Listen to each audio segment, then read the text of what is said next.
தமிழ் திரையுலகத்தில் பகுத்தறிவு கவிராயர் என்று புகழப்படக்கூடிய மிக சிறந்த கவிஞர், திரைப்பாடலாசிரியர் மற்றும் நாடக எழுத்தாளரான உடுமலை நாராயண கவி அவர்களுடைய சரித்திரத்தை இன்றைய சான்றோர் சரித்திர நிகழ்ச்சியில் நினைவு கூறுவதில் பெருமை கொள்கின்றோம். உடுமலை நாராயண கவி அவர்கள் 1899 ஆண்டு செப்டம்பர் மாதம் 25ஆம் தேதி பிறந்தார்.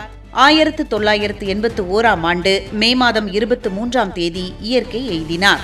உடுமலை நாராயண கவி அவர்கள் எளிய மற்றும் நாட்டுப்புற இசை வடிவிலான பாடல்கள் மூலம் சமுதாய சீர்திருத்த கருத்துக்களை பாமர மக்களிடையே பரப்பிய பெருமை இவருக்கு உண்டு. இவருடைய இயற்பெயர் நாராயணசாமி. முத்துசாமி கவிராயரின் மாணவராக இருந்து கவிதை மற்றும் நாடக கலைகளை கற்றுக்கொண்டார். ஆரம்பத்தில் ஆன்மீக பாடல்களை எழுதிய இவர் மகாகவி பாரதியாரின் நட்புக்கு பின் சமுதாய விழிப்புணர்வு பாடல்களை எழுத தொடங்கினார். 1933ஆம் ஆண்டு முதல் திரைப்படங்களுக்கு பாடல்களை எழுத தொடங்கினார். அறிஞர் அண்ணாவின் வேலைக்காரி, ஓர் இரவு, நல்ல தம்பி மற்றும் மு. கருணாநிதியின் பராசக்தி, மனோகரா உள்ளிட்ட பல வரலாற்று சிறப்புமிக்க படங்களுக்கு பாடல்களை இயற்றியுள்ளார். கலைவாணர் NS கிருஷ்ணனுக்கு புகழ்பெற்ற கிந்தனார் கதா காலட்சேபம் எழுதி கொடுத்ததன் மூலம் கலைவாணரின் சித்தாந்த குருவாக விளங்கினார்.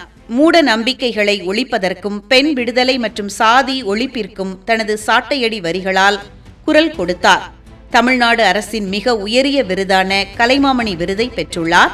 இந்திய அரசு இவருடைய நினைவாக 2008ஆம் ஆண்டு அஞ்சல் தலை வெளியிட்டு சிறப்பித்தது. இவரை பெருமைப்படுத்தும் வகையில் உடுமலைப்பேட்டையில் தமிழ்நாடு அரசால் நினைவிடம் அமைக்கப்பட்டுள்ளது. இத்தகைய சிறப்புமிக்க உடுமலை நாராயண கவி அவர்களுடைய சரித்திரத்தை இன்றைய சான்றோர் சரித்திர நிகழ்ச்சியில் அறிந்து கொண்டதில் மிக்க மகிழ்ச்சி அடைகின்றோம்.